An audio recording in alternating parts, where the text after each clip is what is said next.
Le scandale du procès de Gustave Flaubert et son roman Madame Bovary. En 1857, 3 hommes ont été accusés de la corruption de la moralité publique par le Second Empire français.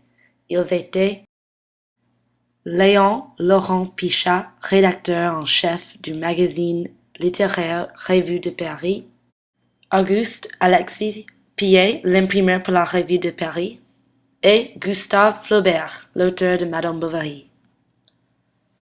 Ce roman, le chef-d'œuvre de Flaubert, a été publié sous la forme d'un feuilleton dans le magazine en 1856.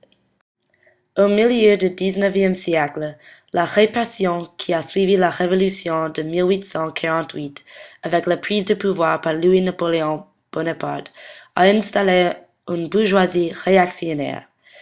À une époque où la photographie se développe, les artistes visent à une reproduction intégrale et objective de la réalité la plus banale par la recherche du document humain et social. Cette théorie du réalisme dans Madame Bovary a beaucoup irrité la ministre du gouvernement.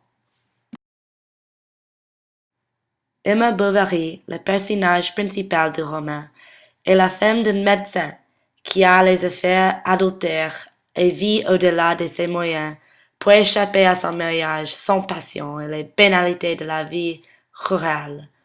Après avoir accumulé une dette énorme, Madame Bovary décide de se suicider à l'arsenic quand ses amants ne prêteront pas de l'argent et elle craint que son mari va découvrir ses actions honteuses.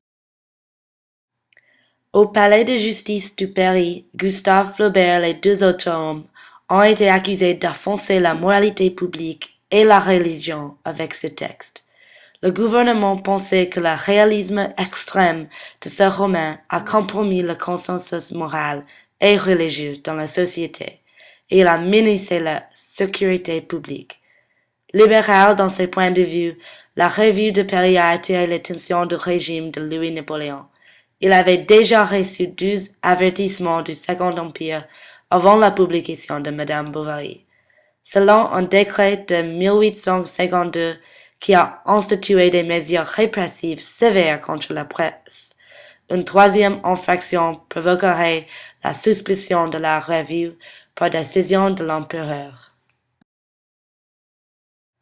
Ernest Pinard, le procureur, a cherché à protéger la moralité et la sécurité de la France et de sa carrière dans le gouvernement à tout prix. Dans ses déclarations contre le roman de Flaubert, il a dit qu'il était coupable de ces infractions pour 2 raisons fondamentales. En raison de son style réaliste qui a peint la passion humaine sans rationalité, et en raison de sa voix narrative impersonnelle qui a laissé le lecteur sans perspective pour juger le comportement d'Emma. Selon Pinard, art sans règle n'est plus l'art. Il a suggéré que le gouvernement avait le droit et le devoir d'intervenir dans les affaires artistiques. Marie-Antoine Jules Sénard, l'avocat de la défense de Flaubert, a répondu aux critiques en disant que le roman est en fait moralement juste parce que son pécheur principal, Emma Bovary, souffre d'une mort tourmentée.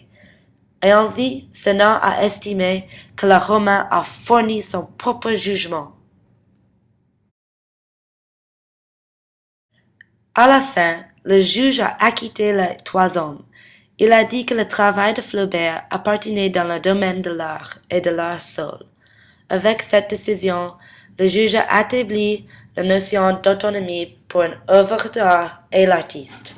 Le premier roman publié de Flaubert a connu un succès de scandale et sa notoriété lui a donné encore plus d'attention. Flaubert évidemment a apprécié le travail de son avocat. Il a consacré Madame Bovary à lui.